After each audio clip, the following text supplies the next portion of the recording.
도봉구의 옛 역사를 찾아 떠나는 인문학 여행 역사잡담 도봉 시즌2 제6회 시작합니다.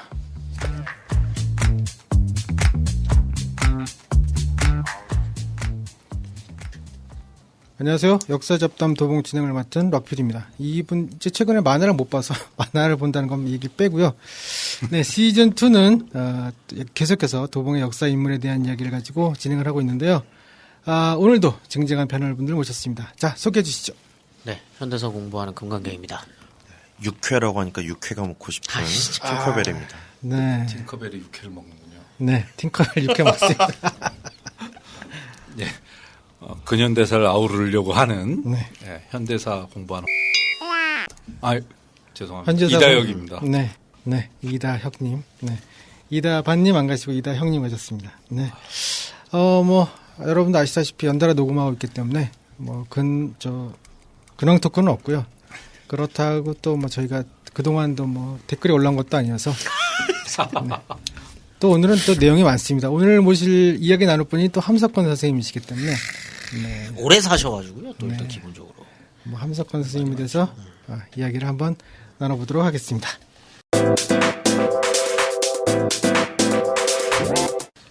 함석헌을 그럼 어떻게 이제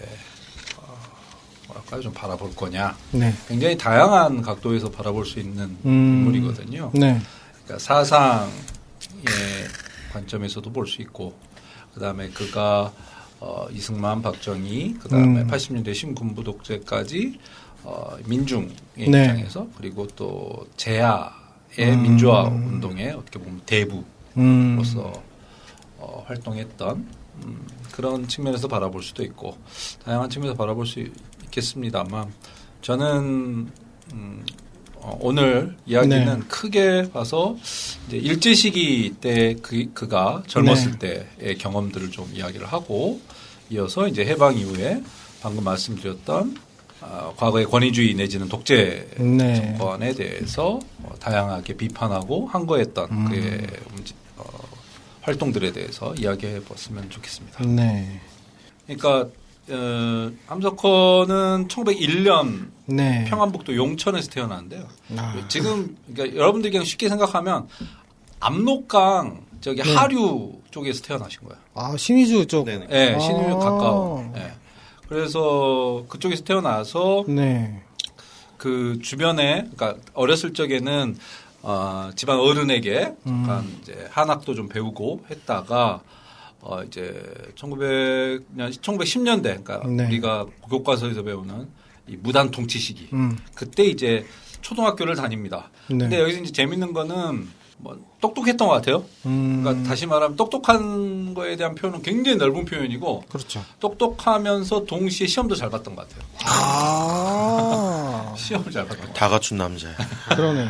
그래서 이제 그 지역에 있었던, 평북에 있었던 공립보통학교, 그러니까 네. 지금으로 보면 이제 초등학교죠. 네. 나오고 이제 평양 고보에 들어갑니다. 평양 고보, 그러니까 평양에 있었던 고등보통학교. 네. 그걸 보면 고등보통학교로 이제 유명한 게 평안도 지역에서는 가장 이름이 있나요. 그래서 좀 다시 이야기하면 시험을 좀 봐야지 갈 수 있는. 그런데 여기는 공립이에요. 그래요? 사립이 아니란 말이에요. 그러니까 조선인이 만든 게 아니고 공립학교예요. 공립학교. 그래서 공립학교 다니다가 또 다니면서 결혼도 하고. 그러니까 17살에. 일찍 하셨네.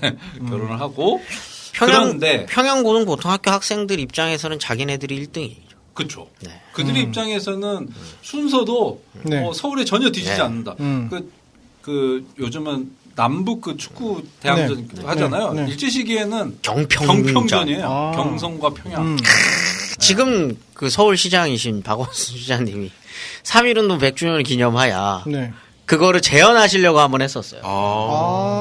왜 안 평양에 있는 학교랑 FC 서울이랑 평양에 있는 클럽팀이랑 축구대회를 하려고 했었었는데 안 됐죠. 그게 힘들죠, 당연히. 좀 무리하셨네. 그 정도로 사실 라이벌 관계이지 않겠습니까? 그렇죠. 일제 시기만 하더라도 평양이 갖는 의미는 단순히 수많은 시, 뭐 광역시 중에 네. 하나가 아니고 지역적 대표성이 굉장히 큰 그런 측면이 있습니다. 그런데 함석헌에게도 중요한 어렸을 적, 그러니까 네. 청년 때 중요한 경험이 3.1운동이에요. 아. 역시. 그러니까 말 그대로 함석헌은 그 지역에서 좀 똘똘했고 네. 시험도 잘 봐서 네. 국립보통학교 평양 고보를 갔으니까 그 지역에서는 뭐 수재까지는 아니더라도 네. 그렇죠. 잘 자란 그런 사람이었는데 3.1운동 때 가담을 하고 그것의 여파로 2년 동안 학업을 중단합니다. 아. 뭔가 문제가 있었던 것 같아요. 뭐 그렇다고 해서 투옥이 2년 동안 되고 그러지는 않았는데 어떤 사달이 난 것 같고 그 2년 후에 사립학교로 갑니다. 평북 정주에 있었던 오산학교로 가요. 아. 그 오산학교가 오산학교는 평안도 지역의 민족주의자들, 이른바 그 남강 이승훈, 네. 이승훈이 세운 학교거든요. 네. 이 학교로 들어갑니다. 그러니까 이거 자체가 그냥 시험 보는 서열로만 보면 그렇죠. 평양 고보를 더 알아주는 거죠. 그 시험 그걸로는. 그런데 어쨌든 3.1운동에 가담을 하고 그것에 휩쓸리면서 2년 동안 학업이 중단되고 그 이후에 오산학교에 편입을 하는 거예요. 네. 그러니까 사립 네. 조선인. 그래서 거기서 이제 원래 일제시기 평안도 민족주의 하면 제일 유명한 게 기독교입니다. 사람으로 본다면 제일 유명한 게 안창호. 아, 네. 평안도 민족주의를 정치적으로 대표하는 분이 누구냐? 그러면 안창호입니다. 근데 안창호는 해외에 있었거든요. 네. 상해와 미국에 있어. 네, 미국에 네, 왔다 갔다 네, 네. 했던 거고. 그래서 차미리 선생하고 같이 미국에서 이맘때. 그렇기도 하네요. 아무튼 그리고 국내 그러면 네. 해외에서 이제 가장 정치적 대표하는 게 안창호라고 한다면 국내를 대표했던 게 조만식, 이승훈, 네. 그다음에 아까 말씀 남강 이승훈, 네. 뭐 그런 사람들이 이제 국내에 있었던 그런 대표적인 인물들이거든요. 네. 그러니까 이들의 이제 가장 큰 특징은 기독교를 자신의 네. 근간으로 삼는다라는 거예요. 물론 이제 종파적으로 뭐 장로교 쪽이죠. 네, 네, 쪽이긴 네, 한데 여튼 그래서 평안도 기독교 민족주의라고까지 이제 표현을 합니다. 일제 시기에 네.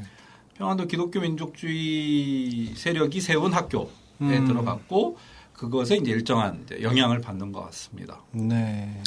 그래서 특히 그의 사상 형성에 있어서 일단 1차적으로 굉장히 중요한 측면은 넓은 의미에서 평안도 기독교 민족주의라는 게 하나가 있고 이때 오산학교 교장이 다석 유영모입니다. 유영모. 그러니까 유영모 하면 뭐라고 이렇게 통칭하면 좋을까요? 굉장히 사상적으로 복잡한 사람인데 기독교적인 입장에서 유교, 불교, 도교를 다 아우를 수 있는 정도의 융합 종교군요. 융합 종교.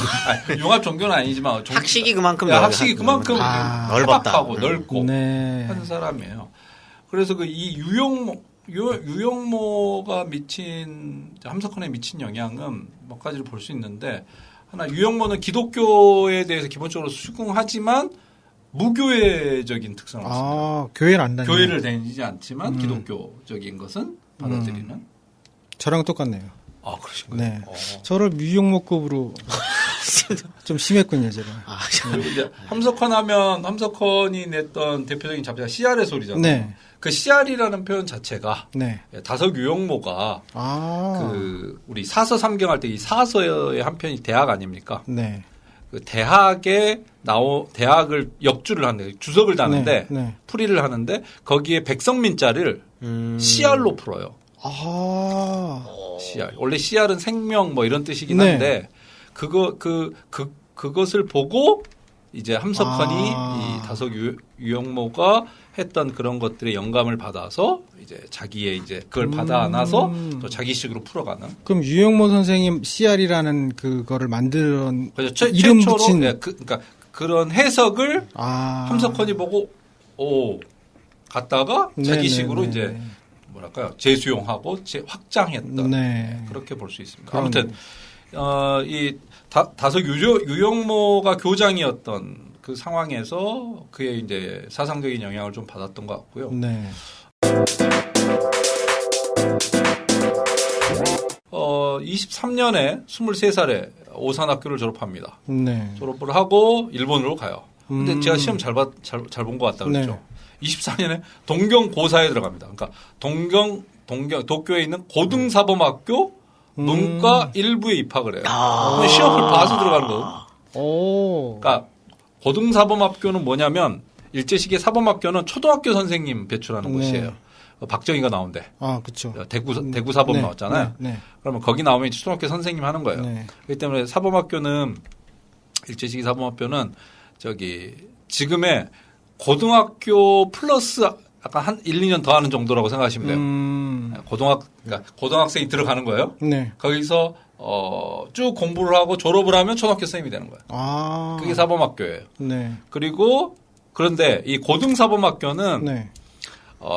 초등학교 선생님이 아니고 네. 이제 중고등학교 선생님이 될 수 있는 곳이고 그다음에 사범학교 있죠. 아까 그 초등학교 네. 선생님 기르는 네. 거기 선생님이 될 수 있는 그게 이제 고등사범학교인데 거기에 입학을 해서 4년 만에 졸업을 합니다. 그러니까 큰 문제 없이 졸업을 한 거죠. 바로 이때 일본에 이제 유학하면서 네. 누구를 만나냐면 일본인으로서는 우찌무라 간조라고 하는 우찌무라 간조. 네, 무교회 목사입니다. 네. 아. 근데 제일 중요한 거는 일본 무교회주의자예요. 아, 이분도 없을 문자 무교회주의자입니다. 그러니까 무교회주의라는 말이 교회 없어도 된다가 아니고요. 아, 그런가요? 그러니까 이 당시 교회, 그러니까 기독교라는 게 외국에서 들어온 네. 종교잖아요. 네. 그 과정에서 우리가 어떻게 이거를 받아들이지라고 이제 여러 고민을 하는 과정 속에서 네. 교회의 그 형식, 건물에 얽매이지 않고 아. 성서 중심으로, 그러니까 성경 아. 중심으로 그 뜻을 이해하겠다. 그러니까 교회를 우리 한국 교회 요즘도 이제 주일 성수라고 해서 일요일날 네. 교회 꼭 나가야 된다. 일요일날 네. 안 나가면 아주 죽을 것처럼 얘기를 네. 하잖아요. 네. 그런 교회의 조직 중심적인 게 아니고 성서의 기본으로 돌아가자라는 아. 게 이제 무교회주의의 이제 핵심입니다. 핵심이지만 교회를 거부해요. 그렇기 때문에 무교회주의예요. 아, 그래서 교회 자체를. 예, 그래서 이들은 이 무교회주의자들의 공통적인 특성은 뭐냐면 네. 그렇다고 혼자 있을 수는 없잖아요. 네. 그렇기 때문에 어떤 뭐랄까요 그룹을 만들어서 같이 성경 공부를 합니다. 성경을 읽고 신천지랑 비슷한데? 신천지랑 비교하면 평신도 중심의 아하. 예, 네. 그렇게 교회 해서 공동체. 예, 그래서 여기 이 무교회주의적인 경향을 보이는 사람들의 가장 공통적인 특징은 네. 대단히 지식인적이에요. 아. 공부를 많이 합니다. 혼자 성서를 쭉 읽어갈 수 그러겠네. 있어야 되고 네. 그것을 가지고 비슷한 문제의식을 갖고 있는 사람들과 자신의 신앙을 네. 교유할 수 있어야 네, 되고 네, 네. 그렇기 때문에 이 무교회주의자들 그룹에서는 자기들만의 페이퍼가 있어요. 그러니까 그 매거진 같은 그러니까 잡지가 있어요. 네. 그래서 거기에 자기의 신앙을 써서 같이 봅니다. 돌려서 보는 거예요. 그러니까 이 무교회주의자 우치무라 간조의 영향을 받은 1세대가 조선인 네. 1세대가 최태용이고 이들이 2세대예요. 지금 김교신, 함석헌 이런 그룹들이 이제 이때 상대적으로 늦게 이제 영향을 받은 네. 건데 당시에 똑같이 고등사범학교에 다니고 있던 김교신, 네. 그다음에 일본 농업대학이라고 불렸던 곳에 다니고 있던 송두용 네. 등등의 사람들이 동경 내에서 이미 모여서 자신들의 어떤 신앙과 네. 이런 것들 이제 를 교류를 하고 조선 성서 연구회를 결성을 합니다. 아. 그 조선 성서 연구회에서 성서 조선이라는 잡지를 내는 거죠. 그래서 그 성서 조선에 자신이 생각하는 신앙이나 네. 자신이 생각하는 어떤 기독교 뭐 이런 것들 하나님에 대한 그런 것들을 이제 쓰고 네. 같이 이제 그것에 대해서 이제 이야기를 나누고 하는 그런 건데요. 문제는 이 무교회주의자들의 공통적인 특징은 아까 저희 팅커벨님이 이야기했듯이 교회라는 형식 그것에 갇히는 것이 하나님과 만남을 방해한다라는 그런 태도가 좀 있습니다. 권위에 대한 부정인 거죠. 그러다 보니 동시에 강조하는 건 개인의 영적인 생명력이에요. 영적인 생명. 그러니까 그 개인이 하나님과 나눌 수 있는 네네. 그런 것들을 대단히 강조를 합니다. 그래서 이쪽 뭐랄까요 함석헌이나 김교신 같은 경우에는 네. 신앙 이런 거에 있어서는 어떤 면에서는 더욱 독실한 거예요. 교회를 가냐 안 가냐 네, 이런 네, 식의 네, 어떤 네. 기준을 갖고 보지 않고 신앙적인 차원에서 본다면 더욱 독실한 측면이 있는 거죠. 어떻게 해석을 할 경우에는.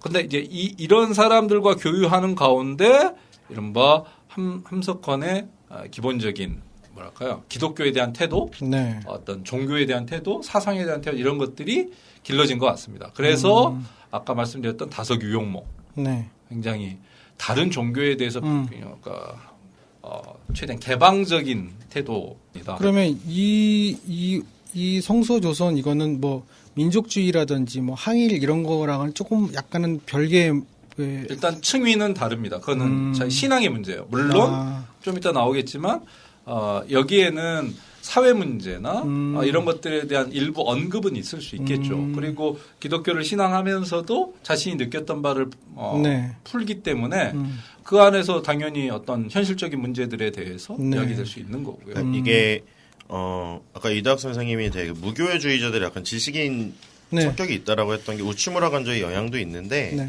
그러니까 이 무교회주의의 여러 특징 중에 하나가 네. 그러니까 성서조선이라는 말도 이게 교회 조직이 아니고 성서 네. 중심으로 이제 본다는 얘기고 네. 그리고 이제 기존에 우리가 이제 상식적으로 알고 있는 교회에서 이제 전도의 담당자는 사실 목회자들이잖아요. 네. 네. 근데 여기는 개인이 중요하단 말이죠. 근데 그랬을 때 우치무라 간조가 간주했던 거는 가장 좋은 전도자는 가장 많은 지식을 알고 있는 사람이다. 왜냐면 우리는 불특정 다수의 사람들을 만나야 하고 그 사람들을 이해해야 되고 네. 그 사람들의 눈높이에서 말할 수 있어야 된다. 하나님의 말씀을. 그래서 우치무라 간조는 무교회주의를 얘기하면서도 가장 좋은 전도사는 그러니까 신앙만 알고 있는 전도자가 제일 나쁜 전도자다. 그래서 인문학, 사회과학, 자연과학 등등에 대한 학습을 엄청 강조합니다. 그렇기 때문에 현실 문제랑 이어질 수밖에 없는 거예요. 그러겠네요. 그러니까 개개인이 전도자가 돼야 되고 그러려면은 내 전도의 대상이 되는 평범한 사람들 삶을 이해해야 되고 그러려면 공부해야 되고 네 그런 게 중요해지는 거예요. 그래서 이제 성찰적 성격이 강조될 수밖에 없고. 네. 그래서 그거를 이제 나쁘게 그러니까 무교회주의에 대해서 나쁘게 표현하는 사람들은 주지주의적인, 그러니까 지식에 꽂혀 있는. 네. 그렇기 때문에 신앙은 지식을 넘어서는 것인데 자꾸 그 지식을 갖고 한다 이런 식으로 이제 네. 비판을 하기도 합니다. 무교회주의의 어떤 스타일에 대해서. 네. 28년에 귀국을 해서 자기 모교였던 오산학교의 교사 선생님이 됩니다. 중일 전쟁이 터진 직후였던 네. 38년까지 그러니까 약 한 10년간 네, 오산학교 선생님으로서 도덕, 뭐 역사 지리 이런 것들을 담당을 하죠. 함석헌 선생이 1901년생이라 네. 이분 나이 계산이 쉬워요. 그러네. 1938년에 38세고요. 네. 1901년에 1세고요. 우리나라 나이로. 그러네. 한국 나이로. 네. 이제 1933년, 34년에 걸쳐서 이제 그 성서조선이라는 잡지를 읽는 사람들, 네. 그들이 이제 잡지를 내면 그거를 사람들이 같이 돌려서 읽거든요. 그걸 읽는 사람들 앞에서 성서적 입장에서 본 조선 역사라는 강의를 하게 되고 그 강의의 내용을 성서조선에 이제 연재하기 시작하는 거죠. 네. 2년 동안. 성서조선이라는 잡지에. 그래가지고 그게 이제 나중에 이제 책으로 나오게 됩니다. 성서조선에 실린 글이 네. 이제 특히 중일전쟁 이후로 어목했던 상황 속에서 문제가 되어가지고 그게 이제 그 기화가 돼서 네. 1년간 복역하기도 합니다. 물론 또. 미결수이긴 하지만. 네. 예. 그런데 이제 마지막 해방 직전에 좀 비보를 듣게 되죠. 함경도, 김교신은 함경도고 네. 함석헌은 평안도거든요. 네. 근데 함경도에 있었던 김교신이 이제 장티푸스로 우리 옛날식 표현하면 장질부사로 그렇죠. 예, 사망하게 됩니다. 해방 직전이죠. 그러니까 김교신이랑 함석헌은 진짜 피를 나눈 친구라는 말이 맞을 정도의 교우인데 어느 정도냐면 40년에 함석헌이 구금돼 있어요. 네.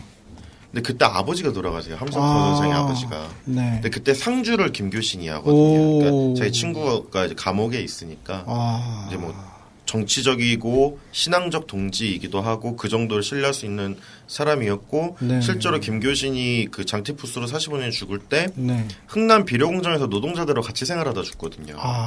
이제 그런 인물이 딱 이제 해방 전에 죽음을 맞이하는 거죠. 어떻게 보면 뭐랄까요? 그 함석헌이 처음으로 네. 긴 글을 쓴 게 음. 연재된 글을 쓴 게 이제 성서적 입장에서 본 조선 역사인데 이 책이 1950년대, 60년대, 70년대 수많은 사람들에게 읽혔던 아. 뜻으로 본 한국 역사의 네네. 그 저본입니다. 출발. 아. 물론 이제 내용은 해방 이후에 많은 이제 네. 변화가 있습니다만 어쨌든 그 텍스트의 출발은 이 성서적 입장에서 본 조선 역사입니다. 네. 성서조선이라는 이 자신들과 신앙을 함께하는 사람들과 돌려보는 것이기 때문에 그렇지 네. 내용적으로 보면 두 가지 요소가 굉장히 같이 있습니다. 하나는 조선민족 내지는 조선민중에게 어떤 사명을 부여하려고 하는 요소들이 분명히 있어요. 특히 그 기독교적인 측면에서의 어떤 고난과 그 고난을 극복하려고 하는 그게 있지만 네. 동시에 확실히 함석헌 김교신 모두 시대로부터 자유로울 수 없는 측면에서는 그러니까 당시 중일전쟁, 태평양전쟁 하면서 일본이 마구 그 이데올로기적으로 네. 몰아붙였던 네. 그런 측면들의 요소들도 이렇게 간혹 보입니다. 그런데 큰 틀에서 보면 앞에 있었던 게 중국 같습니다. 아까 처음 말씀드렸던 고난사관이라고 부르거든요. 고난사관. 그러니까 조선민족, 조선민중이 네. 고난의 상태이고 그 고난을 극복하는 그것에 대해서 이제 굉장히 큰 의미를 부여하는 그 관점에서 역사를 바라보는. 조선인을 유대인이랑 이렇게 비슷하게 보면서 해석하는 건가요? 아니면 꼭 비교하면서? 유대인까지는 아니다 하더라도 굉장히 조선 민중이 당하고 있는 고난에 대해서 의미를 부여하는 가운데 그 의미라고 하는 것은 특별히 우리 조선만이 아니고 네. 인류이자 동시에 조선 민중인 거죠. 그러니까 이게 신앙적으로도 말이 되는 게 네. 아까 말씀 무교회주의는 네. 그 엄청 그 권위적인 거를 배격한단 네. 말이에요. 그러니까 무교회주의 운동 중에 특징 중에 하나가 선교사가 탑다운으로 위해서 꽂아주는 네, 교회가 그쵸. 아니다. 아. 근데 앞에 차미리 이사 같은 경우도 물론 차미리 이사는 훨씬 더 보수적 기독교 성향이 있지만 차미리 이사도 이제 선교사가 세운 학교가 네. 아닌 우리 민족의 우리의 맥락에서 세워진 여학교, 여성교가 네. 한 것처럼 이들도 선교사가 전해주는 것만이 아닌 우리가 우리 손으로 우리 역사 안에서 우리의 신앙을 이야기하고 우리식으로 해석하겠다인 거죠. 이런 훌륭한 이야기를 어떻게 신천지와 비교하시는 거죠? 죄송합니다. 신천지의 메인은 이만희입니다. 그렇죠. 네. 탑다운. 그래서 이제 고난사관을 말씀을 드렸는데요. 그거를 보면 이런 표현들이 있습니다. 인류의 역사란 눈물의 역사요, 피의 역사이다라고 하면서 이거는 그러한 고난은 조선 사람만이 아니고 아담의 아들이 다 그렇다. 인류가 가는 길은 다 가시밭이다. 이렇게 이제 이야기하고 그런데 이제 여기서 이제 좀 다른 거는 고난의 역사라 하고 고난에 대해서 이제 의미가 있다고 하지만 그 의미는 그 사명이 있을 때 뭔가를 해야 될 사명이 있을 때 그 고난도 의미가 있는 거다. 아멘. 그러면서 뭐라고 하냐면 할렐루야. 네.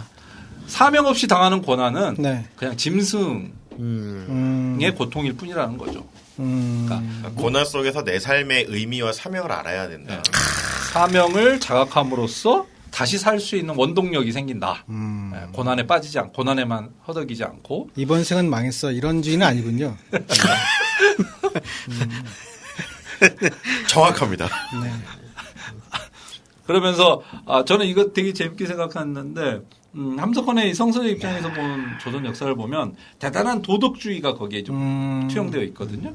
그러니까 지금까지 역사가 폭력 쟁탈의 역사라면 네. 앞으로의 역사는 도덕적 전쟁의 역사일 수밖에 없다. 이렇게 봅니다. 그러면서 마지막을 뭐로 부르냐면 도덕적으로 우수한 자에게 보다 높은 지위가 주어질 것이다. 그날에는 조선 사람의 할 일이 크게 있지 않겠나. 이렇게 쓰거든요. 그날이 언제가? 아니, 그러니까 지금 이게 일제 시기 30년대에 쓰여진 거잖아요. 네. 그러니까 일제가 식민 지배를 당하고 있고 그다음에 그 당시에 제국주의 시대 아닙니까? 네. 이제 그런 속에서 식민지 조선의 사람들이 새로운 무엇이 올 거다. 이거는 이제 당연히 독립이겠죠. 네, 신앙적인 측면이 이제 네. 투영된 거죠. 그렇다고 했을 때 도덕적인 것이 아주 지배적인 그러니까 중요한 시대가 오면 조선에게 해야 될 것들이 많다. 이제 그런 식으로 이제 이야기를 했던 거죠. 네. 여기서 말하는 도덕이라고 하는 거는 은유적으로 표현하신 건가요? 아니면 그렇죠. 큰 틀에서 보면 힘, 뭐 저희 아까 말씀드린 뭐 폭력이나 학살 이런 거와 대비된 그러니까 쉽게 말하면 인정일 수도 있어요. 사람 사이 인정. 왜냐하면 그 70년대에 쓰신 글들 보면 그런 얘기도 나와요. 이게 국가를 바라보는 딱 시선이 있는데 함석헌 선생님 딱 그렇게 얘기합니다. 목사님은 근대 국가는 폭력을 위한 거다. 라고 되게 말을 해요. 오히려 그 전 시기가 더 인정이 많았다. 오히려 그런 게 사라지고 있다. 근대 국가가 만들어지면서 이게 딱 그 시선을 보여주는 거거든요. 사람 사이의 정, 공동체, 뭔가 연대 이런 거를 이제 훨씬 더 지향했던 거죠. 다른 하나는 역사를 철저히 민중적 관점에서 봅니다. 그래서 이제 이렇게 이제 쓰고 있는데요. 예수 그리스도가 네. 소경과 벙어리와 절름발이, 반신불수, 그다음에 세리는 이 뭐죠? 세금 걷는 사람들, 그다음에 전과자, 그다음 창부, 정신병자 속으로 들어가 십자가를 짊어졌기 때문에 선악의 전선에서 승리할 수 있었다. 네. 이렇게 이제 봅니다. 즉 예수는 누구와 함께 있었다? 민중과 함께 있었다. 가장 어떻게 보면 핍박받고 피지배, 네. 지배를 받았던 그런 사람들 속에 있었다. 물론 이때의 민중은 어떤 계급적 개념이라기보다는 정신적 개념이겠죠. 종교적인 측면에서의 어떤 정신적인 종교적 맥락에서의 어떤 민중이라고 볼 수 있는데 그래서 그런 고난, 아까 말씀드린 고난을 감내하면서도 동시에 그것을 극복할 수 있는 이런 측면들에 주목을 했던 것 같습니다. 그래서 어떻게 보면 함석헌이 예수 그리스도가 어디서 왔느냐, 그러니까 네. 어디에 있느냐라고 이야기했던 것에서 볼 수 있듯이 뭐 아까 말씀드렸던 민중을 어떤 마르크스주의적인 측면에서 어떤 계급이나 이런 거에서 찾지는 않아 그렇게 보는 건 아니었지만 네. 어쨌든 정신적, 종교적 측면에서 민중에 대단히 주목을 하고 그것이 역사에 있어서 갖는 의미 이런 것들을 굉장히 적극적으로 네. 인식했던 것들을 좀. 이분이 아까 다역사님 말씀해 주셨지만 평안도 출신이잖아요. 네. 그러니까 우리는 이렇게 지금 이야기할 때 뭐 신앙적인 거, 이념적인 거 되게 나눠서 보지만 사실 그게 자연스럽잖아요. 한 사람의 삶 속에서. 네, 네. 그러니까 집안이 민족주의적이고 기독교적인 집안 출신이에요. 함석은 함석규 다 이 집안 어른들인데 다 독립운동가들이 이제 그분의 영향을 받은 거고. 네. 그리고 실제 본인이 1923년에 아까 동경사범학교 네. 들어갔다고 그랬잖아요. 네. 그 들어가기 직전에 이제 그 학교 들어갈 입시 준비할 때 동경에 있었거든요. 1923년에 관동대 지진이 발생을 합니다. 네. 그때 그 현장에 있었던 분입니다. 그러니까 현장에 있으면서 이제 관동대 지진 때 그 많은 조선인들이 네. 학살당하거든요. 네. 그 되게 중국인 노동자들, 조선인 노동자들. 우물에 독탄내 뭐 쪽으로 네. 그럼. 그런 차별도 이제 본인이 경험을 했던 거고 20대 때. 그런 게 다 영향을 미쳤겠죠. 네, 재밌는 에피소드는 1924년 관동 대지진이 터졌을 때 이분이 경찰하고 말다툼하다가 구금돼요. 근데 그래서 학살해서 살아남았다고 본인이 회고합니다. 오히려 이제 gat혀 있었기 때문에 뭐 진짜 뭐 인생지사 세옹지마다 하면서. 그러네. 네, 영화에서도 종종 그런 요소들은 나오는 것 같아요. 네. 이분 초반운이 상당히 좋으시네요. 초반운이. 네, 공부도 잘하시고 뭐 때에 따라서 빠지시고. 네. 예. 이분은 30년대 말에 도봉구 쪽으로 그때 안 오셨나? 네. 그 나이대가 아니신 것 같아요. 이분이 정확하게 이사 오시는 건 82년이에요. 네. 1982년. 그러시군요. 안타깝네. 미리 오셨으면 좀 기운도 차리시고 좋았을 텐데. 창동에서 좀 쉬었다 가시고. 이때 북에 계셨죠, 북에. 평안도 지역 같은 경우에는 저기 일제시기 잡지에 보면 저기 평양과 네. 평북 선천이죠. 선천을 동양의 예루살렘이라고 부를 정도로. 동방의 예루살렘. 네. 그래서 동양의 예루살렘으로 부를 정도라는 것은 그만큼 신자수가 많아서 네. 일요일 날, 이른바 주일에는 시내가 한산할 정도로 오. 사람들이 움직인다. 참고로 그거 아십니까? 1919년에 왜 3.1운동이 3월 1일에 몰라요? 발생인지 아세요? 공휴일이라서? 그 다음 날이라서요. 기독교 계열이 월요일이라서. 천도교랑 같이 3.1운동 준비했잖아요. 네. 원래 근데 인산일은 2월 28일인데 네. 주일은 쉬어야 되니까. 주일이니까 아. 주일을 그러니까 주일 때 움직이면 안 되니까. 그래서 3월 1일 했다는 설이 있으니까. 썰이 있습니다. 썰이에요, 썰. 3.1운동은 네. 왜 3월 1일이냐면 여러 수많은 설이 설이 설이 있어요. 있는데 예. 네. 여러 설 수많은 설이 중에 있습니다. 나중에 술자리나 뭐 이런 거 나가실 때 이런 거 그냥 그게- 재미나게 한번 근데 털어드리는. 가능성도 있어요. 왜냐면 이때 기독교 계열이 3.1운동에서 썰입니다. 역할을 하거든요. 그게 2월 28일이면 228절이 되잖아요. 그럼 부르기도 힘들어. 아, 그래서 그랬나 보다. 예, 입에 안 3일절로. 익어서 그래요. 8절보다 3일절이 많이 있으니까. 228. 28절이면 힘들어. 3일절이 2, 깔끔하네. 4니까. 네. 아이. 그래서 네네네. 예. 근데 이제 해방을 맞이합니다. 네. 그런데 왜 제가 평안도 기독교 민족주의 이런 얘기를 했냐면 네. 그러니까 해방 이후로 그만큼 이제 평안도 지역에서 특히 평양이나 선천과 같은 주요 지역에서는 기독교 영향이 굉장히 컸다. 그리고 그것은 일제 시기의 기독교 민족주의 세력이라고 하는 것. 그러니까 뭐 해방으로 보면 결국 우익 세력인 거예요. 네. 우익 세력이 굉장히 큰 영향력을 미치던 곳이 이제 평안도 지역이라 할 수 있는데 되게 재밌네요. 네. 식민지 일제 시기에 가장 좀 보수적인 그런 것이 지금 가장 새빨간 지역이 됐고 사실 동방의 모스크바는 안동 경북 지역이잖아요. 맞죠. 근데 거기가 가장 보수적인 곳이 됐죠. 아니 근데 이게 한국 근현대사에서 굉장히 상징적인 두 곳이네요. 역사의 파노라마가 네. 정말 드라마틱하고 아. 저기 북한에서도 유명한 이야기가 있습니다. 이제 해방 이후에 소련군 내려오고 이제 좌익들이 주도권을 네. 잡으면 일제 시기에 좌익세가 아주 강했던 곳이 함경도예요.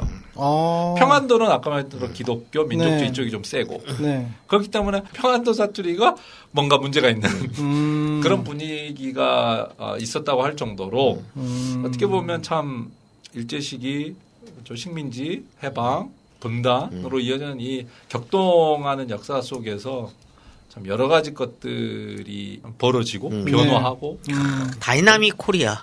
그러네. 근데 이게 그때서부터. 다이나믹한데 너무 비극적인 게 그렇죠. 그 안에 있어서 그게 참 네. 그렇죠. 해방 이후에 평안도 지역에서 네. 자치위원회 이런 거 만들어질 때 문교부장을 맡기도 하고 합니다. 그런데 소련군이 점령을 하고 네. 북한 지역에서 이제 좌익 세력들이 좀 더 영향력이 커졌을 거 아닙니까? 네. 그때 이제 신의주 학생 사건 이런 것들이 이제 우익 학생 운동들이 움직였던 이런 것들이 이제 나타나는데 그때 이제 배우로 지목이 돼서 뭐 구금되기도 하고 네. 그랬고요. 그 다음에 46년도에서는 이제 오산학교에서 이 반정부 B라. 예, 삐라를 뿌리는데 그게 그 이제 반정부라는 게 어디에 반소죠. 반소. 반소. 반소고 지금 그 소련에 붙어 있는 네. 저 있는 좌익들 이들에 네. 대한 비판인 거죠. 그래서 이제 이거에 또 배우 인물로 또 잠깐 옥고를 치르고 네. 그러다가 이제 47년에 월남하게 됩니다. 아, 내려오시는군요. 네, 내려옵니다. 분명히 정치적인 측면에서의 월남이라고 이야기할 수 있을 것 같습니다. 네. 그러니까 저는 사실 그 반소적 측면이 강했을 거라고 생각해요. 근데 이게 우익적이라고 말해야 되는지 사실 전 잘 모르겠고. 그러니까 40년대의 민족주의자들 입장에서는 소군정, 미군정 둘 다 마음에 안 들 수도 있는 그렇죠. 거거든요. 뭐 사람마다 다르지만. 근데 이제 함석헌 같은 경우에서 내려올 때 어머니를 두고 내려옵니다. 아. 그러니까 가족들이 나중에 다 내려서 합류하긴 하는데 네. 실제 그 큰아들하고 큰딸은 그렇게 해서 북한에 남아요. 네네. 나중에서 북한에서 사망을 하는데 그런 걸 보면 이제 집안이 또 다 내려온 것 같진 않고 네. 그건 좀 더 봐야 될 것 같아요. 왜 내려왔는지 뭐 그러니까 단기적으로 내려온 건지 장기적으로 내려온 건지 뭐. 그래서 어쨌든 월남 이후에 네. 서울에서 이제 주로 활동을 하는 네. 게 있습니다. 그래서 원한다면 올라갈 수도 있거든요. 물론 그게 뭐 쉬운 건 아니었지만 네. 47년 이후로는 쉬운 건 아니었지만 어쨌든 올라갈 수 있는 상황이었고 이제 48, 49부터는 점점 왔다 갔다가 이제 어려워지는 거죠. 네. 그때 이제 뭐 강연도 하고 뭐 네. 하게 됩니다. 한국전쟁이 나기 전 네. 직전에 아까 말씀드렸던 성서적 입장에서 본 조선 역사를 단행본으로 출간하게 되죠. 그러면 이분은 여기 내려오셔서 뭐 어떤 뭐 직업이나 그런 것들은 없으셨던 상황인가요? 뭐 어디 그런- 교직을 갖고 계셨다든지. 예, 그런 거는 잘 안 나오는 것 같습니다. 근데 이분 연보 쭉 보면은 네. 엄청 글을 많이 쓰셨어요. 이 시기에도 이미. 유명한 작가나 뭐 칼럼니스트처럼. 네네네네네. 그러시군요. 그리고 성서적 조사에서 본 그 책이 네. 출판될 정도면 이미 그게 30년대에 강연을 하고 연재했던 건데 이미 계속해서 회자가 됐으니까 책으로까지 나온 거죠. 네. 뭐 기독교 쪽에서는 충분히 또 읽어볼 수 있는 것이기도 네, 하고 네. 더 또 다른 거는 어쨌든 조선의 역사를 다루는데 일관된 입장에서 통사를 쓰고 있거든요. 네. 그러니까 거기서 통사를 교과서적인 통사라고 생각하시지는 그렇게 생각하시면 네. 안 되고 어쨌든 하나의 관점에서 쭉 일관되게 네. 쓴다라는 측면에서 당시에 또 조선의 역사에 대한 책도 많지 않은 읽을 만한 책들이 없는 상황에서도 또 그랬던 게 있습니다. 그거는 결국은 한국전쟁 이후에 네. 아까 말씀드렸던 뜻으로 본 한국 역사 네. 이거에도 계속 이어지는 측면이 있죠.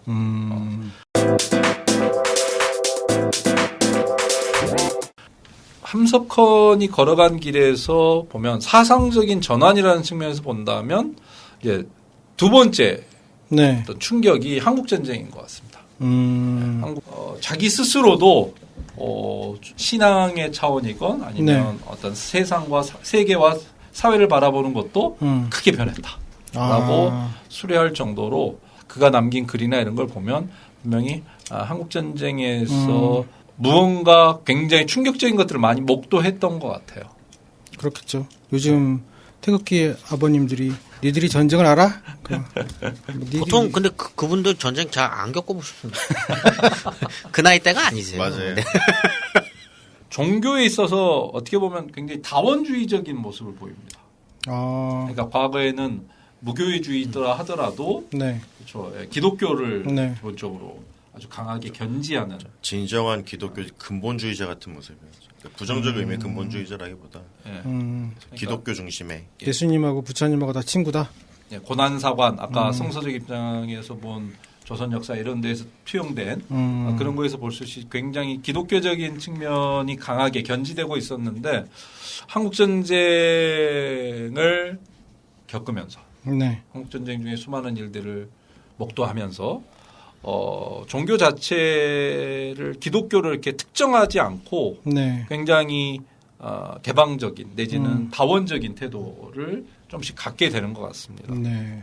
뭐 예를 들어서 성서적 입장에서 본 조선 역사를 나중에 이제 한국전쟁 이후에 뜻으로 본 한국 역사 네. 정말 많이 읽혔던 그 책에 쓴 서문에서 이렇게 쓰죠. 전쟁 이후에 네. 한국전쟁을 겪으면서 기독교가 유일의 참 종교도 아니요. 성경만 완전한 진리도 아니다. 모든 종교는 따지고 들어가면 결국 하나요. 역사 철학은 성경에만 있는 것이 아니다. 이렇게 쓴다든지. 이분 인생에 반전이 많네요. 그렇죠. 네. 내게는 이제 믿는 자만이 뽑혀 의롭다함을 얻어 천국 혹은 극락세계에 가서 한편 깜깜한 지옥 속에서 영원한 고통을 받는 보다 많은 중생을 굽어보며 즐거워하는 그런 따위의 종교에 흥미를 가지지 못한다. 나는 적어도 예수나 석가의 종교는 그런 것이 아니라고 생각한다. 이렇게 쓴단 말이에요. 아까 말씀드린 대로 그렇죠. 그 어떤 기독교적인 의미에서의 고난과 네. 어떤 민중 이런 것들에 주목했던 게 일부분 이어지면서도 네. 또 동시에 어떤 기독교적인 것으로 한정되지 않는 그런 식으로 이제 바뀌어 가고 있는 것들을 좀 신앙 일반에 대한 고민을 확장되는 것 같아요. 네. 뭐가 신앙이냐, 뭐가 어떻게 잘 사는 거냐. 근데 무교회자지만 기독교인이었던 거잖아요. 네네. 기독교인이 이렇게 생각을 바꾼 건 엄청난 변화 아닌가요? 확장이라고 볼 수, 왜냐면 기독교는 대단히 강고한 예수 그리스도라는 유일적인 신에 대한 어떤. 예수 그리스도는 신이라기보다는 그러니까 하나님이 계시고. 그거는 관점 차가 있는 것 같아요. 그래요. 기독교를 어떻게 보냐에 따라서. 아니요. 근데 지금 말씀하신 것처럼 그래서 이제 앞과 방금 다혁 선생님도 앞과 이제 크게 차이가 생긴 시기로 이 시기로 볼 수도 있고. 근데 뭐 원래 초대교회가 그랬어라고 하면 또 연장이네라고 볼 수도 있는 거고. 그래서 이제 그 성서적 입장에서 본 조선 역사라는 책을 네. 한국전쟁 이후에 뜻으로 본 한국 역사로 바꾸는 이유가 바로 그거에 있습니다. 제목부터 그냥 제목 바꿔버리는. 자체가 이른바 성서적 입장이라고 하는 네. 그러니까 기독교의 성경을 가지고 이제 전면에 드러냈다고 한다면 그게 아니고 이제 뜻이라고 하는 이것도 이 다석 유용모의 영향을 볼 수 있는 거예요. 그러니까 아까 제가 백성 민자의 그러니까 네. 어떤 한국어에 대한 감각 이건 다석 유용모에서 온 것 같거든요. 네. 예를 들어서 백성 민자를 CR로 네. 뭔가 재해석했던 네. 것을 볼 수 있듯이 그러면 이것도 뜻이라고 하는 뜻은 우리나라 말이잖아요. 네, 네, 그러니까 네. 조선 말이잖아요. 한자도 아니고. 그러니까 그것에서 많은 의미를 응축시켜 가지고 네. 뜻으로 본 한국의 역사. 그러면 그러니까 뜻이 하나님한테만 있지 않고 다들 이제 스스로 이제 성찰하고 발견할 수 있으면 여러 군데 뜻이 있다. 네네. 약간 그런 의미인 것 같아요. 아, 그렇군요.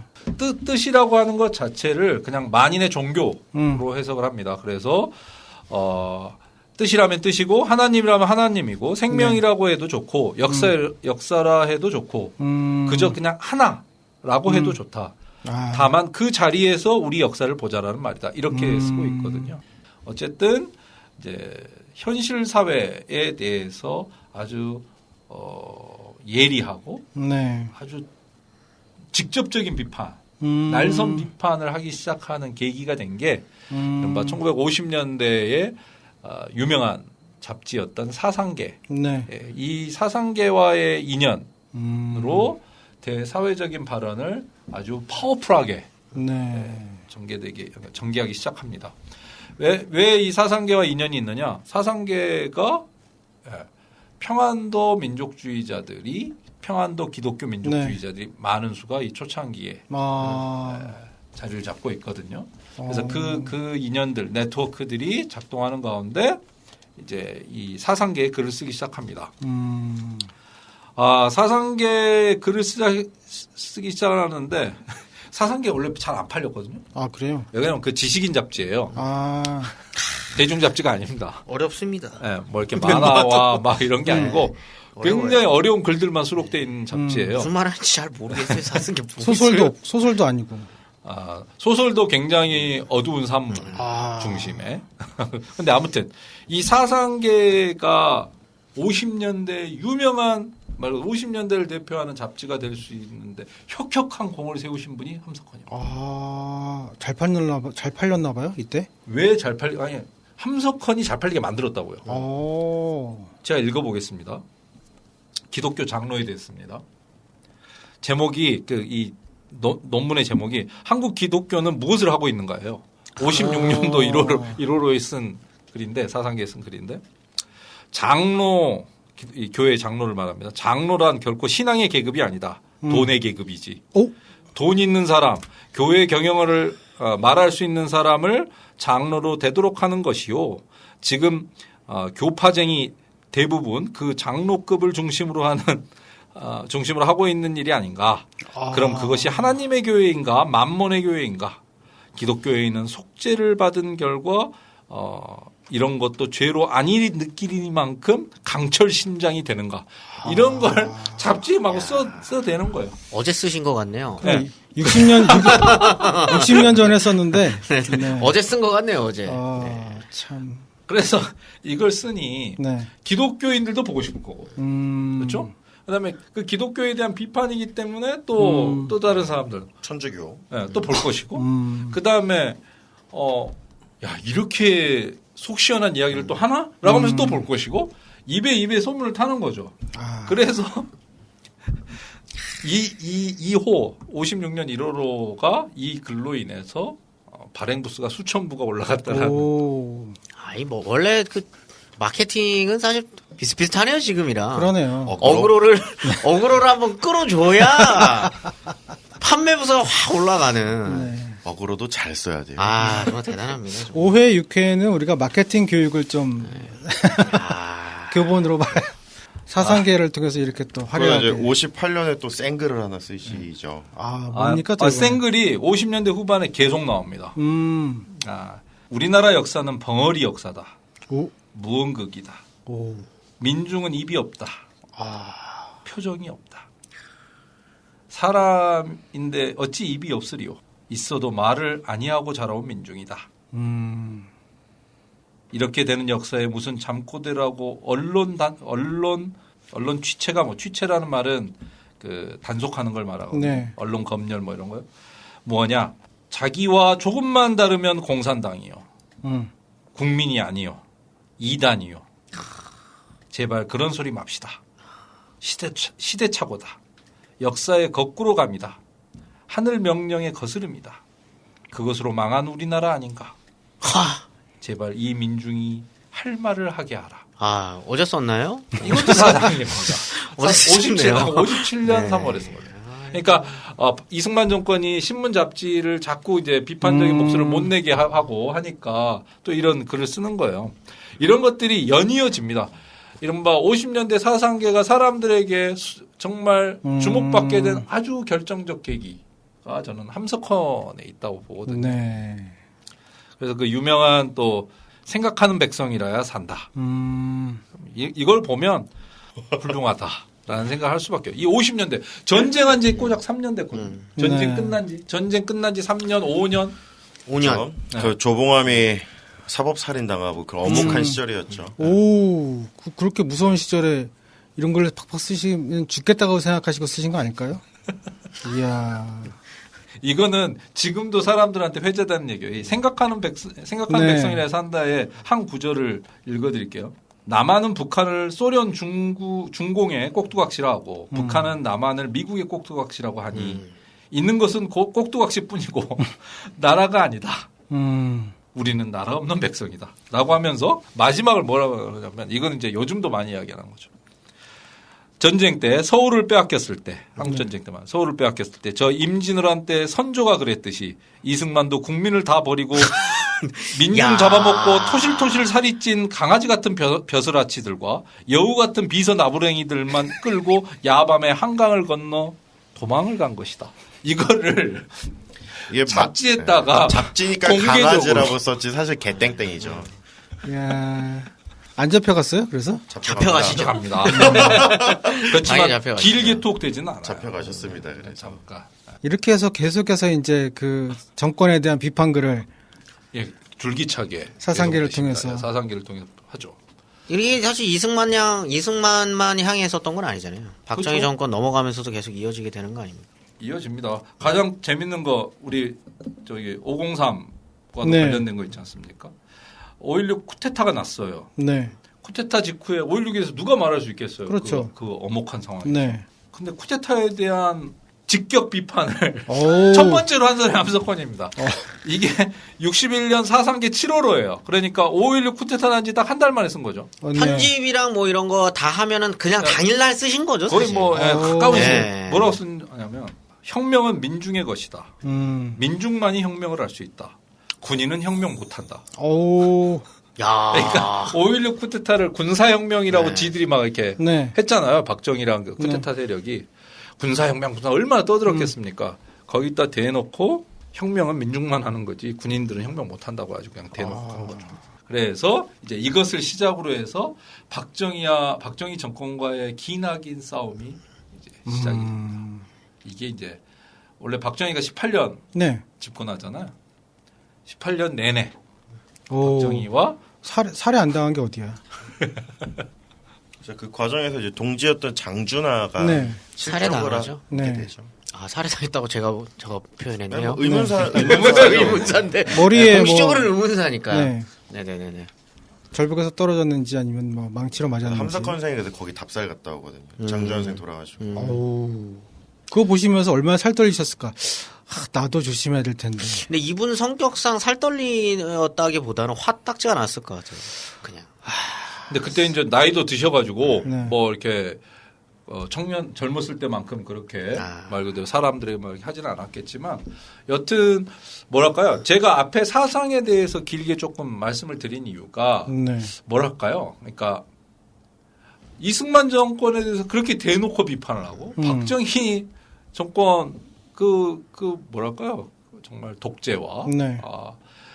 수많은 정보기관들을 동원해서 사람들 이렇게 네. 하던 그런 상황 속에서도 이렇게 정면으로 부딪힐 수 있는 음. 이 에너지가 어디서 올까? 그런 생각을 좀 하게 되거든요. 그런 측면에서는 확실히 이 젊었을 때에 네. 가지고 있었던 다양한 뭐 그게 기독교라고 음. 표현을 할 수도 있겠지만 어쨌든 젊었을 적에 가졌었던 굉장히 생명력 넘치고 힘 있는 그의 사상과 솔직함, 네. 그렇죠? 정면 돌파하는 그런 것들이 좀 큰 영향을 미치지 않았나 해서 이제 말씀을 드렸던 거고 그런 측면에서 아까 말씀드렸던 이승만 정권, 네. 그다음에 박정희 정권 내내 이른바 제야라고 하죠. 그러니까 네. 제야라고 하는 표현은 국회에서 보면 여야가 있고 네네네. 그러면 아예 바깥에 국회 바깥에 있는 어떤 비판적인 목소리를 내는 그런 세력들이라고 할 수 있는데 그 제야 세력에 있어서 함석헌의 위상은 이제 굉장히 점점점 상징적이고 높아지는 거죠. 그래서 이른바 이제 박정희 독재가 아주 그 절정에 치닫는 네. 유신 체제 때 그 기간에 그거에 저항하는 지식인들 그다음에 사람들이 모여서 하나의 이제 그룹을 만듭니다. 그 그룹이 이제 발간하는 잡지가 CR의 소리가 되는 거고요. 1970년에. 네. 그래서 이 CR의 소리 나이가 한 40대 이상 되신 분들은 다 어느 정도 저희 영인본이라도 보셨을 거고 예. 그럴 건데 요즘도 나오지 않나요? 네, 나옵니다. 네.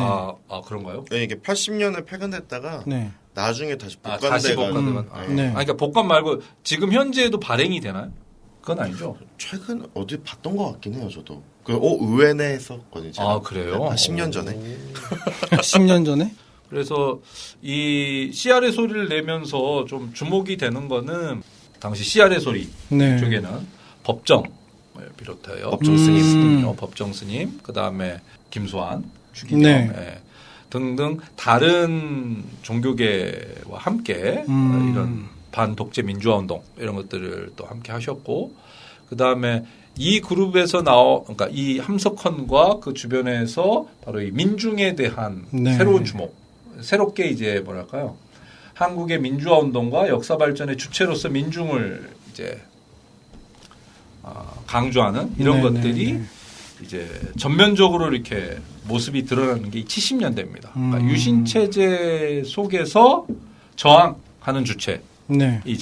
생명을 스스로 일으키는 존재로서의 민중을 개념화하는데 이 CR의 소리와 이 CR의 소리에 함께했던 지식인들이 큰 역할을 하게 되는 거죠. 네. 뭐 여기 락 PD님 들어보셨을지 모르겠지만 민중신학 네. 하면 뭐 안병무, 서남동 뭐 등등 이야기하지만 그런 신학들의 주요한 모티브들도 또한 그러니까 함석헌과 연관하여 이해할 수 있을 정도로 다양한 측면에서 함석헌은 많은 좋은 의미에서의 영향 이런 것들을 끼쳤다고 볼 수 있겠습니다.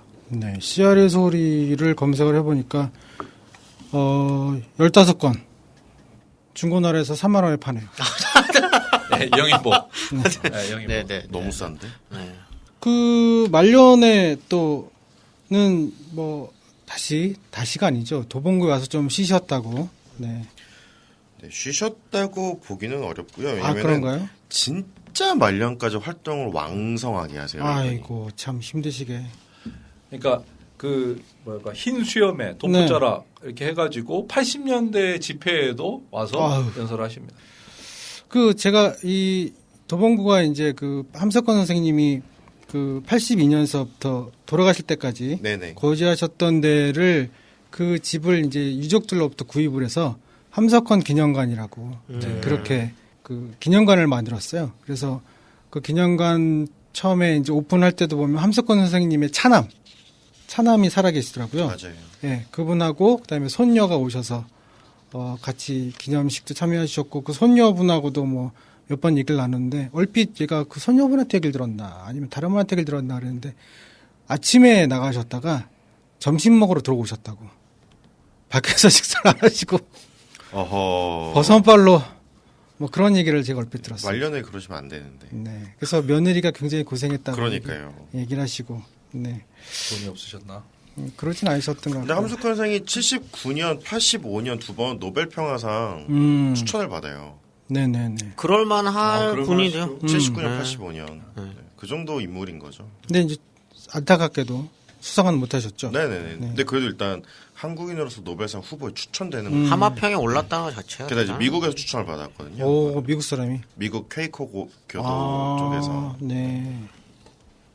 한국의 간디라고. 네네. 그렇게까지도 말씀하시고. 함석헌 선생을 높게 평가하는 논문 중에서 그러니까 유신도 사실 한국적 민주주의라는 어떤 민주주의라고 하는 프레임을 계속적으로 갖고 가잖아요. 그럼 이때 당시에 진짜 사상적으로 넘어서는 민주주의를 얘기할 수 있는 사람이 누구냐라고 하면 야당 정치인 중엔 아무도 없었다. 유일하게 함석헌만이 그런 거에 대한당론으로서의 어떤 사상적 기반을 갖고 있어도 이렇게 평가하시는 분들도 있더라고요. 그러니까 함석헌이라는 인물이 진짜 독특한 거는 보통 우리 반독재 투쟁할 때 싸울 네. 때 언론 뭐 통폐합 이런 거 할 때 싸울 때 네. 우리 그 서구의 민주주의 가지고 와서 얘기하면서 이거 민주주의 질서에 어긋나 우리 권리에 어긋나 막 이런 식으로 싸우잖아요. 네네. 근데 함석헌 선생은 아까 그 다혁 선생님이 소개해 주신 50년대든 60년대든 이렇게 글들을 쭉 보면은 민중의 이름으로 이거를 반대합니다. 그러니까 뭐 자유민주주의의 그런 서구적인 그런 거 기준에 없이. 맞춰서 독재야 이게 아니고 음. 민중의 입장에서 이거는 말이 안 돼. 그러니까 보통 민중이라는 개념이 보통 1971년 전태일이 죽고 네네. 70년대 말이 돼서 이제 조금씩 그쵸, 일원화되고 그쵸. 80년대 이렇게 이야기를 하는데 네. 함석헌은 이미 그 흐름이 50년대, 60년대 쭉 있었다는 거죠. 음. 그래서 다른 재야 정치인들과는 또 다른 결을 갖는. 이분은 왜 정치를 안 하셨을까요? 국회의원이나 뭐 이런 식으로. 근데 이게 본인 입장에서 저는 정치였다 생각을 해요. 이게 꼭 의원이 되는 게 정치가 네. 아니고. 좀 이렇게 생각이 있고 그럼 추종자들이 있으면 당을 하나 만드셔서 분명히 주변에서 뽐뿌질 하시는 분들이 있었을 거예요. 그러니까. 근데 이제 안 하신 거죠. 근데 권위를 거부하면 근데 스타일이 네. 긴밀한 조직을 구성해서 뭔가를 하는 스타일은 아니셔요. 아, 그러니까 아까 무교회주의를 비롯하여 사상의 스타일도 개인이 정말 뭐랄까요 영적인 측면에서 다시 깨어나고 하는 것들이 중요한. 그러니까 함석헌 선생을 평가한 여러 방식 중에 하나가 네. 원시 기독교 공산주의자라고도 사실 말해요. 근데 원래 그 기독교랑 원시 공산주의 결합시키는 사상이 있거든요. 그 흐름으로 함석헌을 본 사람들도 있어요. 왜냐면 본인이 실제 CR 농장에 가서 농장을 만들고 거기서 직접 읽어서 먹고 사는 약간 그런 삶의 형태를 지향했기 때문에 네. 그리고 실제 그 조정래 태백산맥에도 약간 이렇게 비슷하게 나옵니다. 그 이런 무교회주의자들에 대한 이야기가 나오거든요. 그러니까 기독교 사회주의 비슷하게 그리면서 좀 긍정적으로. 그래서 그러니까 그러니까 함석헌은 아까 말씀드린 민중을 이야기하고 네. 그렇죠. 민중의 고난의 역사와 그 고난의 역사를 극복해가는 그러니까 스스로 깨우칠 수 있고 그 스스로 그 고난을 벗어낼 수 있고 그 고난을 깨트려 나아갈 수 있는 네. 그러한 측면에서 자신의 존재는 그 민중이 스스로를 벗는 과정과 함께하는 존재이지 말 그대로 이제 어떤 우리의 좁은 의미의 정치 네. 이런 속에서 어떤 조직적인 활동을 하고 이런 것과는 좀 다른 길을 걸어가셨던 것 같습니다. 정말 낮은 위치에 같이 있었던 인물인 것 같아요. 네. 그래도 그 함석헌 기념관에서 이제 함석헌 선생님 사진전을 간단하게 할 때 저도 가서 봤는데 거기 사진에 보면 뭐 김대중 대통령서부터 네네. 수많은 사람들이 거기서 네, 김대중, 예. 윤보선 77년에 같이 네. 형 받거든요. 5년형. 네. 같이 찾아와서 뭐 그 집에 찾아온 사진들도 있고 그래서 굉장히 그 시대에는 정말 독보적으로 존경받는 그런 인물이었던 네. 것이 아닌가. 그런 분들이 도봉구에 계셨는데 전 그때 뭐 했을까 하는 생각이 좀 들어요. 그때 정말 뭐 하셨어요? 저 70년대 후반에 뭐 하셨어요? 82년부터 89년까지. 저 그때 도봉구에서 열심히 놀러 다녔죠. 놀러 다니고 저 아는 분은 제가 말씀드렸나요? 저 아는 분은 그 계시는 데가 정의여고 인근이잖아요. 네, 정의여고 인근인데 자기 땡땡이 치고 학교 지각해서 담 넘어갈 때 뒤에서 누가 노인이 밀어줬다. 아, 함석헌이었어. 네, 함석헌 선생이 자기를 밀어줬다. 정의요금은 거긴데? 네, 그 응답하라 1988의 네, 배경이 네. 됐었던. 그 함석헌 선생님이 89년도에 돌아가시잖아요. 네네네 맞습니다. 그러니까 이제 그때 응팔에 혹시 나오나요? 응팔에 어디 지나가는 노인으로 나오지 않으셨어요? 아니 락 PD님도 지나가다 봤을 수 있어요. 그러니까요. 저는 근데 그 당시에는 그런 노인이 좀 흔했어요. 그렇죠. 네. 두루마기에 이렇게 네. 수염기를 심는 분. 간달 화이트. 그렇죠. 그레이 네. 말고. 함석헌 선생님 근데 사실 그 함석헌 기념관에 보면 젊었을 때 사진과 노인의 사진이 이렇게 있잖아요. 근데 젊었을 때 사진은 완전 정말 훈남이거든요. 그렇죠. 얼굴도 굉장히 네. 고생을 많이 하셨어요. 그런 것 같아요. 수려하시고. 네. 마음고생이 얼마나 심하셨을까. 나락골이 이 모양인데. 그래서 아마 그렇게 확 늙으셨는 게 아닌가 하는 생각이 좀 듭니다. 네, 도봉구에 또 이렇게 정말 멋진 인물이 있다는 거를 우리들이 다시 한번 생각해 보면서 도봉구에 사는 걸 좀 자랑해 봤으면 좋겠습니다. 네, 다음 주에는 또, 더 좋은 분으로 모실 텐데요. 다음 주는 우리 간송 전영필 선생님을 모시고 이야기를 한번 나눠보도록 하겠습니다.